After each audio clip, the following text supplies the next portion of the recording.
خواتین حضرات، آج ہم بات کر رہے ہیں مانی شریف بہت بڑی درگاہ ہے، خانقاہ ہے، آستانہ عالیہ، بہت بڑی تعداد میں لوگ وہاں شریک ہوتے ہیں۔ یہ وہ عرس ہے جس کو ہم مثالی عرس کہہ سکتے ہیں۔ نعت کے تقاضے وہاں پورے کیے جاتے ہیں۔ خطیب حضرات جب بات کرتے ہیں تو انہیں پتہ ہوتا ہے کہ کون سی بات کرنی ہے، کون سی بات نہیں کرنی۔ کوئی شتر بے مہار یہ تقریب نہیں ہوتی، یہ عرس نہیں ہوتا۔ نعت خانوں کو پتہ ہوتا ہے کہ ہم نے کون سا کلام پڑھنا ہے اور کون سا نہیں پڑھنا۔ ہر کلام وہاں پڑھنے کی اجازت نہیں ہوتی، کیونکہ ایسا کلام خدا نخواستہ جو شریعت سے متصادم ہو اس کو وہاں نہیں پڑھنے دیا جاتا۔ تو قبلہ پیر صاحب، آپ کی طرف میں چاہتا ہوں پہلے ملک صاحب سے ہم بات کریں۔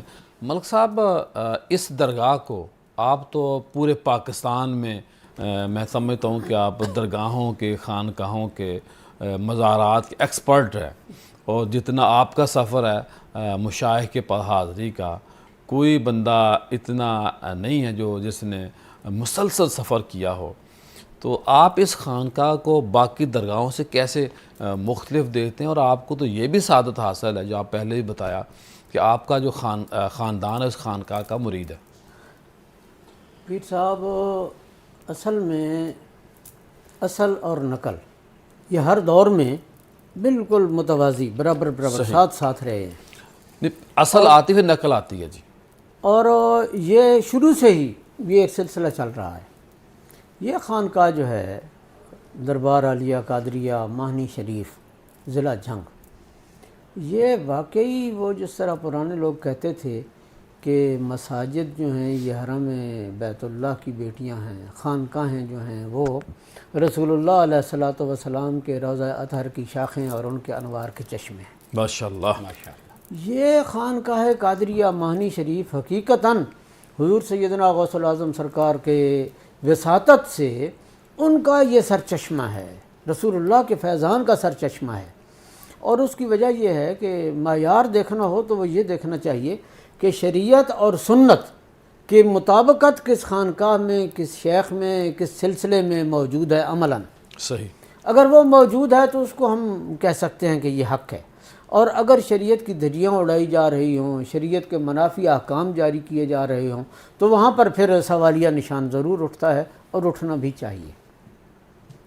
اس خانقاہ کے جو مؤسس اعلیٰ ہیں حضرت سراج السالکین خواجہ محمد سراج الدین قادری قدس سرہ العزیز، وہ ایک ایسے مسلمان تھے کہ جن کے بارے میں یہ اگر کوئی کسی سے پوچھے کہ اللہ کس طرح کا مسلمان دیکھنا چاہتا ہے، تو جو اللہ کا منشا ہے وہ ان کو دیکھ لے، ان کو پڑھ لے، ان کی زیارت کر لے، ان کے معاملات کو دیکھ لے۔ ولی کی یہ بھی علامت ہوتی ہے، اس کو دیکھ اللہ یاد آ جائے۔ اللہ، یہ تو ظاہری ہے۔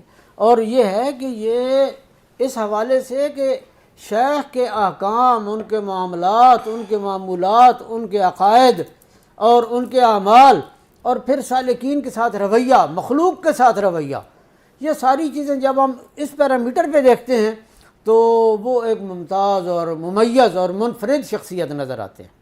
پھر ان کے مسند نشین، ان کے فرزند ارجمند حضرت خواجہ خواجگان خواجہ محمد قمر الدین قادری سبحان اللہ، قدس سرہ العزیز، سبحان اللہ۔ آپ دیکھیں وہ ایک تو قمر الدین لفظ کے اندر بھی بڑی ماشاءاللہ اس کی حرمت ہے، بڑے تقاضے ہیں اس کے، ناموں کے بڑا فیض ہے اس کے اندر۔ رسول اللہ علیہ السلام نے فرمایا تم اپنی اولادوں کے نام اچھے رکھو، پہلا حق یہی ہے اولاد کا۔ واہ واہ، اور نام رکھنے والا جب نام تجویز کرتا ہے تو جتنی خوبیاں اور خصوصیات اس کے دماغ میں ہوتی ہیں وہ اس بچے کی شخصیت پر وارد الوجود ہوتی ہیں۔ سبحان اللہ، سبحان اللہ۔ حضرت خواجہ صاحب کو تو یہ بھی اعزاز حاصل ہے نا۔ پھر یہ ہے کہ یہ ان پڑھ سجادے نہیں ہیں، ایک لکیر کے فقیر نہیں ہیں، بلکہ شعوری طور پر علم کا سمندر ہے پیر صاحب۔ پیر صاحب کو تو سبحان اللہ، میں عربی عبارتیں، فارسی عبارتیں، اب مجھے بات ماشاءاللہ کرنی چاہیے یا نہیں؟ جی جی۔ حضرت مفتی اعظم پاکستان مولانا مفتی محمد عبدالقیوم ہزاروی رحمہ اللہ اہل سنت کے مقتدر لوگوں میں سے بڑے نمایاں اور جامعہ نظامیہ لاہور کے بانی، پہلی صف کے لوگوں میں سے تھے، تو وہ حضرت کے اساتذہ میں سے ہے۔ ماشاءاللہ۔ مجھے یہ بھی ایک شرف حاصل ہے کہ مجھے حضرت کے والد گرامی نے یہ ڈیوٹی لگائی تھی کہ تمہارا آنا جانا ہے جامعہ نظامیہ میں اور ملتے رہتے ہو آپ علماء کو، تو ان کا واہ ضرور خیال رکھنا، ماشاء اللہ، معلومات لینا، پڑھائی کیسی ہے، بول معاملات تو نہیں گئے کیسے پیر ہیں، صاحب؟ کلاس کیسی چل رہی ہے، اساتذہ کیسے ہیں۔ واہ تو ہم تو جاتے تھے، آپ تو جانتے ہیں اس زمانے سے مفتی صاحب رحمہ اللہ کے ساتھ، دیگر اساتذہ کے ساتھ بڑا آپ کی دوستی سب کے ساتھ۔ دوست۔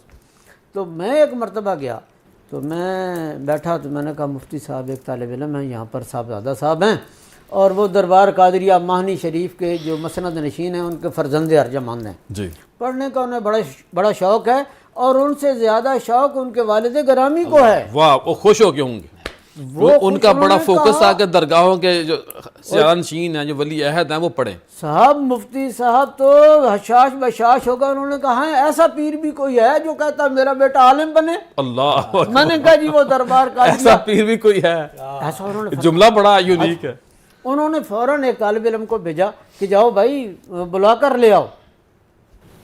گئے، طالب علم گیا، اسی وقت صاحب کلاس میں تھے، یہ آ گئے، یہ میں نے دیکھا، اور میں نے مفتی عبدالقیوم ہزاروی رحمہ اللہ کو سوائے ان کے ہاتھ چومنے کے کسی کے ہاتھ چومتے نہیں دیکھا۔ اللہ اکبر، مفتی صاحب نے ان کے ہاتھ ان چومے، کے ہاتھ چومے، اللہ، اور انہوں نے بڑا جملہ کہا۔ اللہ، میں کہتا ہوں کہ ان کا وہ جملہ جو یہ حوصلہ افزائی تھی۔ نہیں ان کا یہ جملہ دعا تھی جو اللہ کی بارگاہ میں مستجاب ہوئی۔ سبحان اللہ، سبحان انہوں نے کہا، مفتی عبدالقیوم ہزاروی رحمہ اللہ نے ہاتھ چومتے ہوئے انہوں نے کہا واہ صاحبزادہ صاحب واہ، میں تو حالات جن لوگوں کے پڑھتا تھا آج میں نے وہ دیکھ لیا۔ ہائے ہائے ہائے، کہ آپ جو کتابوں میں پڑھا تھا دیکھ لیا۔ آج دیکھ، تو یہ میری بڑی سعادت زندگی کا ایک ہے منفرد قبلہ پیر واقعہ۔ صاحب کو بھی حاصل، اور خانقاہ کو بھی ماشاءاللہ۔ خانقاہ کو مفتی اعظم پاکستان کے ہاتھ چومتے رہے، سبحان اللہ، محبت میں۔ رحمۃ اللہ علیہ رحمۃ واسعہ، اللہ اللہ، بہت شفقت فرمائی انہوں نے جی، بہت۔ اور اس کے بعد وہ ہمیشہ حضرت کا خیال رکھتے تھے پڑھائی کے معاملے میں۔ نہیں، جو بڑے مدارس ہیں انہوں نے تو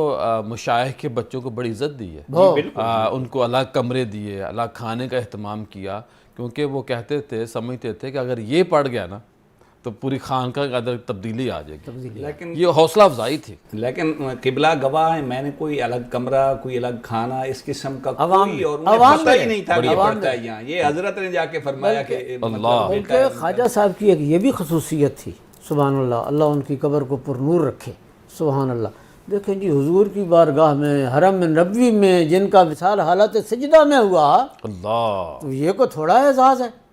اچھا، یہ ان کی ایک انفرادیت تھی کہ وہ جب پڑھاتے تھے بچے کو تو ان کے ساتھ خادم بھی بھیجنا، سارے معاملات ان کا خیال رکھنا، لیکن چھٹیوں کے معاملے میں کوئی لاڈ پیار نہیں تھا۔ نہیں، وہ لکھا ہے نا کہ اگر سید زادے بچے کو بھی سزا دی جائے تو استاد اس نیت سے سزا دے کہ میں اسے کپڑے صاف کر رہا ہوں، بالکل، تاکہ وہ صراط مستقیم پہ بھی رہے، محنت بھی کرے، اور استاد بھی عام بچوں جیسا نہ سمجھے۔ اچھا، حضرت صاحب باقاعدہ ان سے باقاعدہ وہ ٹیسٹ تو خیر ہم نہیں کہہ سکتے، لیکن ٹیسٹ ہی ہوتا تھا عملاً، کہ کیا پڑھا، کون سے استاد پڑھا رہے ہیں، کون کون سے اسباق چل رہے ہیں، کتنے طلباء ہیں، اچھے سنگی کون کون سے ہیں، جو زیادہ پڑھنے والے ہیں، ان کے دیکھا صحبت بھی دیکھتے تھے سب کہ یہ جو پڑھ رہا ہے نوجوان، یہ کن کے ساتھ اٹھتا بیٹھتا ہے مدرسے کے اندر، جامعہ کے اندر۔